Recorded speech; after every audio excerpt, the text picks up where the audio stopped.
President Donald Trump is targeting a number of cities that could see the same outcome as Washington, D.C., where he deployed the National Guard and took over the capital city's police department.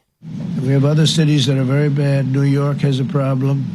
And then you have, of course, Baltimore and Oakland. We don't even mention that anymore. They're so far gone. Trump didn't go into specifics on what he meant by very bad, but he has cited crime as the reason for intervening in D.C. Yesterday, Oakland Mayor Barbara Lee spoke out against Trump's comments during a news conference, saying crime rates in her city have been on the decline. President Trump's characterization of Oakland is downright wrong. It's wrong. It's fear-mongering, not facts. We're making real progress on public safety. For more, we're joined by Adanté Pointer. He's a civil rights attorney in Oakland, specializing in cases of police brutality against law enforcement agencies. Hello. Hello, Brian. Nice to be here. This list of cities, first of all, Baltimore, Chicago, Oakland. They have Democratic mayors and larger black populations. What signal do you think the president is trying to send here? This is a signal that he has been sending out throughout his campaign and now his administration as the president, which is that black communities are open season, if you will, for his policies of really taking over these communities. But in the process of doing that, what he's saying to his base is saying, hey, these are problem places. And you know what? I'm going to come in there and clean up shop. I'm going to institute his version of law and order. So in what way does this threat by President Trump to deploy the National Guard in cities like Oakland, does that merit serious consideration?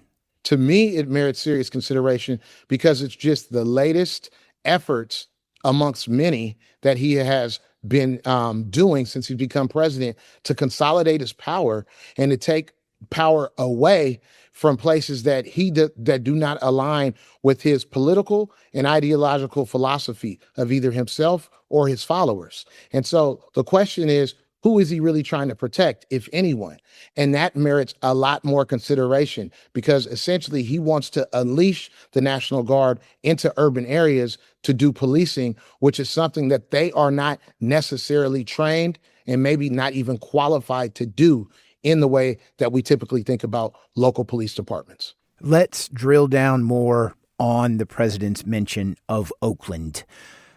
The city's mayor, Barbara Lee, she went on to cite that crime rates in the city have gone down dramatically in the past 18 months.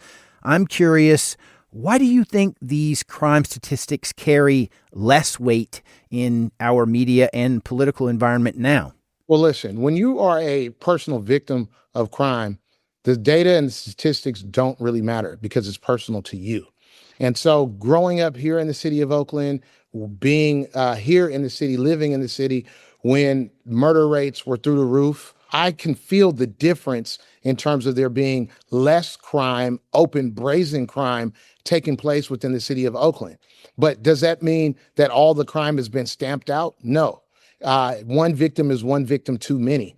But when you look at why crime is down in cities like Chicago or Oakland and other cities that he's targeting, what you see there are mayors and administrations there and governors even who are using a more comprehensive approach to deal with crime. So it's not just lock people up and be completely punitive that's been driving the crime numbers down. Instead, it's been trying to raise everyone's boats, either through employment or through programs like here in Oakland, like Ceasefire, which are targeted enforcement, but they're also targeted help. Mr. Pointer, thank you. Thank you for having me. Happy that you're covering this issue. Adanté Pointer is a civil rights attorney in Oakland. He's worked on high-profile cases challenging police departments.